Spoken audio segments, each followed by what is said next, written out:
Howdy folks, I'm Keith Bowen and this is Hard Rock University. Today's lesson is how to hand pan microfine gold.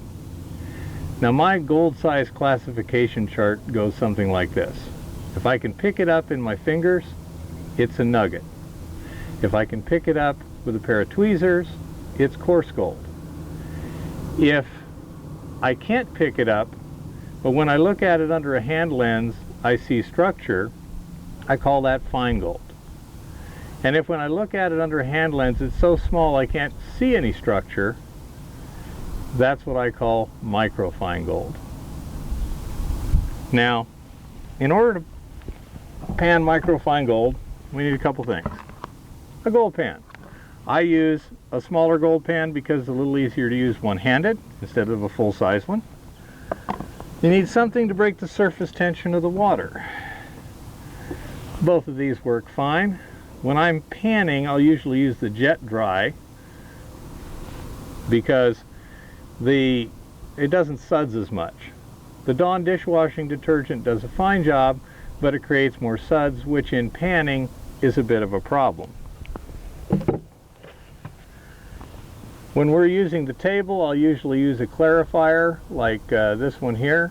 It causes the small particles to stick together and sink to the bottom, keeps your water a lot clearer. In this case, I just put in fresh water so we can see it a lot better. It's not that critical to see what's going on at this stage, but I want you to be able to see it. And last but not least, you need some crushed rock. This is the sample from halfway down the shaft, where you saw me hanging from a rope with the Hilti, and it's been crushed to approximately 70% passing 30 mesh in our RC46 crusher. 2 passes through the crusher. Now, first thing you do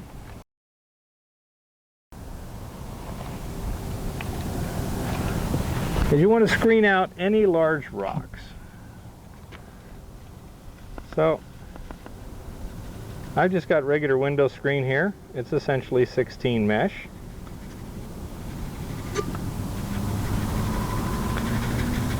And you can see there's a couple large rocks there that will cause problems in the panning process, but not anymore. Now I want to get everything wet. One reason I had the pan floating on the water is so that all the dirt was confined in here, and I can make sure I get everything down first before it can float off into the pan, into the tub. I'm going to do it again. What I'm trying to do right now is get rid of some of the clays and the very fine silty-like materials. Make it a little clearer and easier to see. Now, when panning, this part goes pretty much like standard panning. You need to agitate to where it liquefies, and then the heavy stuff will settle right to the bottom. I found a circular motion usually works better, and your fingers should go straight through the stuff that's in the pan to the bottom. If not, you're not shaking it hard enough. Once you get it liquefied, I go to a side-to-side shake.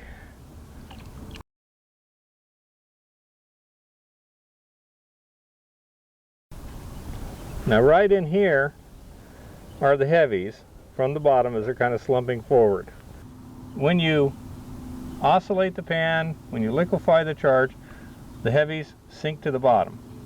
They'll be sitting here along the bottom, and then as you tip it forward, the light materials will surge forward much faster than the heavies and get to the lip quicker if you do it fairly smoothly and rapidly. Then you bring it back and start shaking again. The heavies again go to the bottom.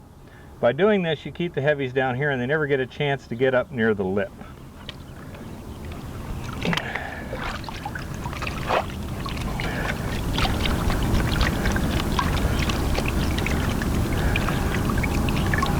It's all liquefied now. Now I go to side to side.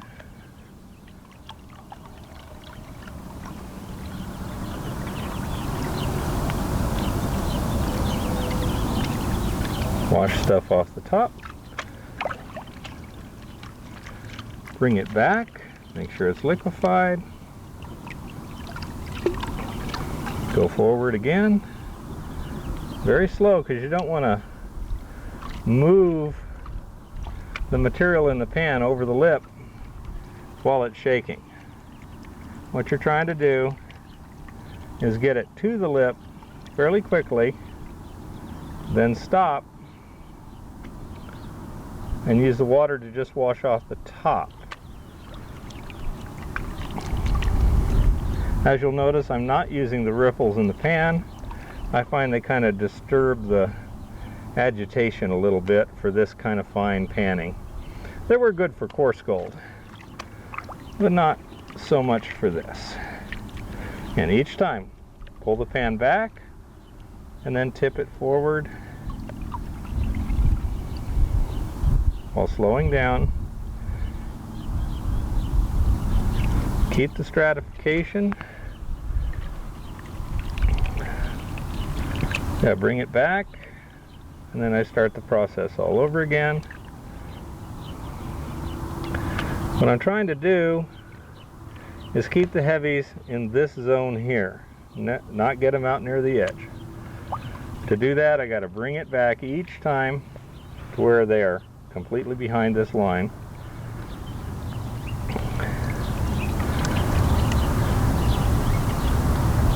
And go forward again. Now we're getting down pretty close to the black sands. I can see the color changing, and you get a little bit more gentle now.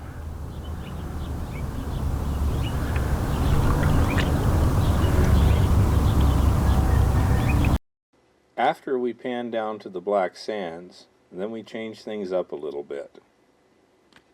This is treated water here also. Now, first thing we do is just continue what we were doing. But now, by panning into another pan, we're catching all the material so we can test it again by repanning it to make sure that we didn't miss significant quantities of free gold.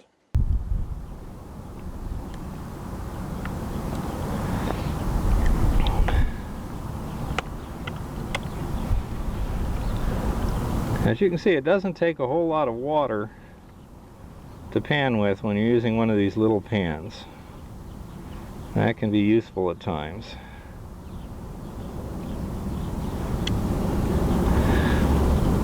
Up till now, we've pretty much done conventional panning. Now is where we have to change our modus operandi here. In conventional panning, you'd put your concentrates there, and then you would swirl the water and try and expose any gold that you might have.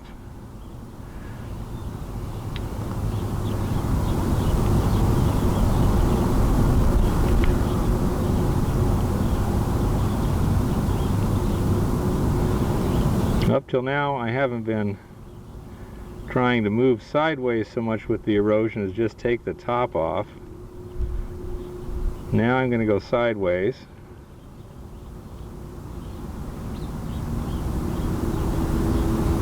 And drain the water so you can see what's happened. These are your heavy concentrates right here, and there you see them floating on the water. That is pyrite floating on water. That means I need to put a little bit more surfactant here.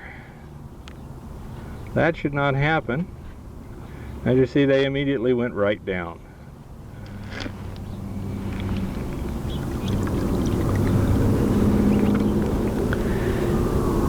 Here we have pyrites and heavies, and if you try and tail that out, what happens is you have some pyrites there that are easily 60 thousandths of an inch or more, 16 mesh, And in order to move those, you have to have a pretty strong current. And that means this gold that's starting to show up a little bit right here will tend to get washed away before the pyrites move. Makes it very, very difficult to get a separation. So we don't pan it conventionally. I'm going to take this and put everything back in the front where it was.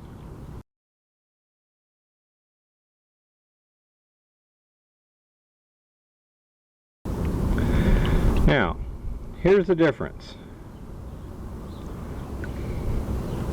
Grab the pan at one location. In this case, I use these riffles as a reference point. And then you need to tap it 90 degrees from that, like this. What that does, if this is 9 o'clock and this is 12, the gold is going to go to the 10:30 location. So I did this for a little bit to make sure the gold has theoretically arrived at its destination. And then what I'm going to do is tip the pan this direction because we have a huge pile of material here, and I want to start knocking that down.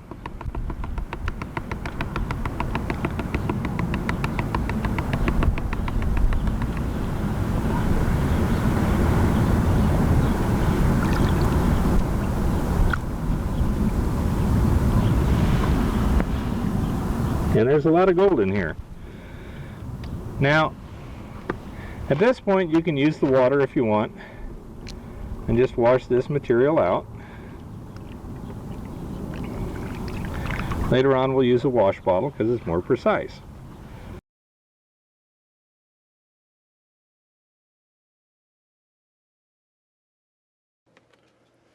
Right here I can see a lot of gold. Pretty fine gold, but it's there. Right below it I can see a lot of coarse pyrites. And as you go down further, you can see much finer pyrites. That's exactly what you would expect to see at this point.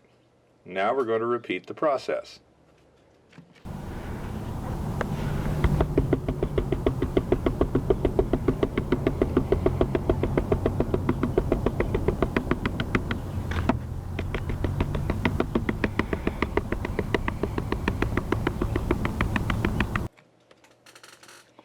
Now, as soon as I can see the pyrites start to show right here, I stop the tilt and hold it steady, because that means I have as much or more tilt than I need.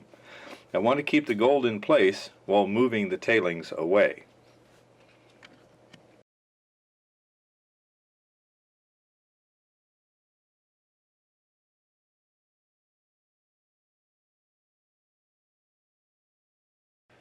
Now I very slowly pour out the water towards me. Here you have gold, and here you have pyrites. What I want to do is see how far the gold is going this way. It shouldn't go past here. I can see a lot of gold here, and it extends to about here. This is a laboratory wash bottle. I use it because it can be very precise. Once I wash away the waste, I repeat the previous procedure.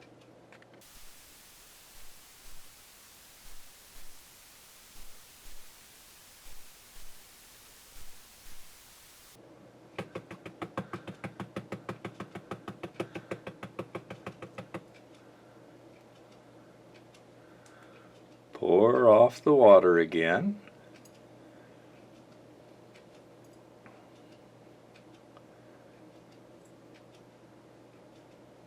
Check it with a hand lens.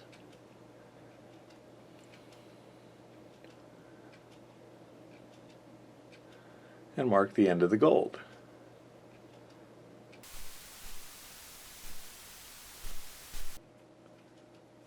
Here is the gold, and it extends all the way around to about there. So I mark it right there. Then I take the wash bottle and wash away the tailings.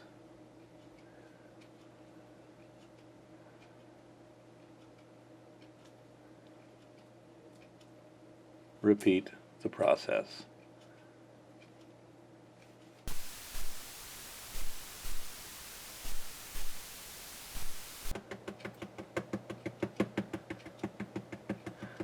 Now I start tapping a little more gently.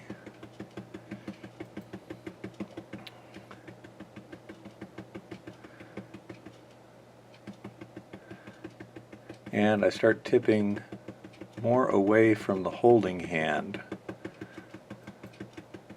in that direction there.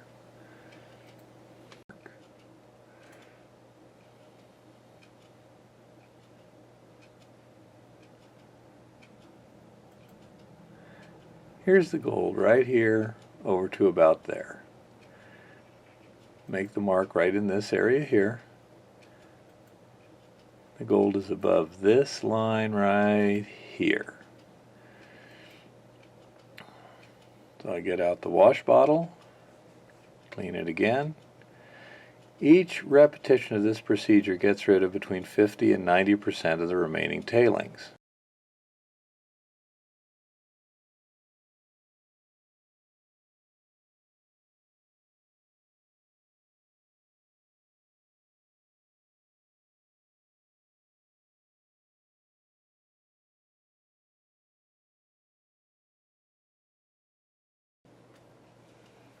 Eventually,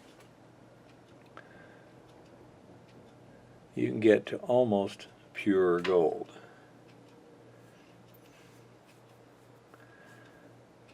You can then approximate the amount of gold by eye or weigh it if there's enough. By using a consistent quantity and comparing panning results to assays, you can get pretty good at estimating the grade, especially the critical question of profitable or not. The speed and economy of this technique makes it very useful in exploration, but perhaps even more so in process control, where you can observe the effectiveness of your extraction in real time. Remember these rules. Always use the same size sample if possible. Make sure it is representative as possible.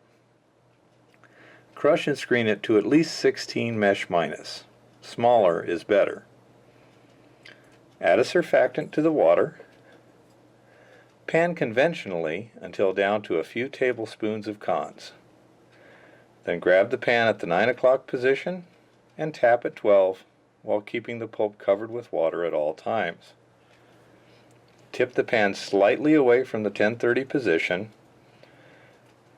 and keep tapping. Then drain the water, locate the gold with a hand lens, and wash away the tailings with a wash bottle. If you do not see any gold at the 10:30 position, you may have too much material over top of it, or there may not be any gold in this particular sample. Just remove the material as if you saw gold there by washing it away at the normal location. Continue to do this until you can see whether or not there is any gold. Keep panning, examining, and washing away tailings until you uncover any gold that may be there and clean it up. At that point you can examine it or weigh it to see how much you have in your sample. Happy prospecting and keep it safe.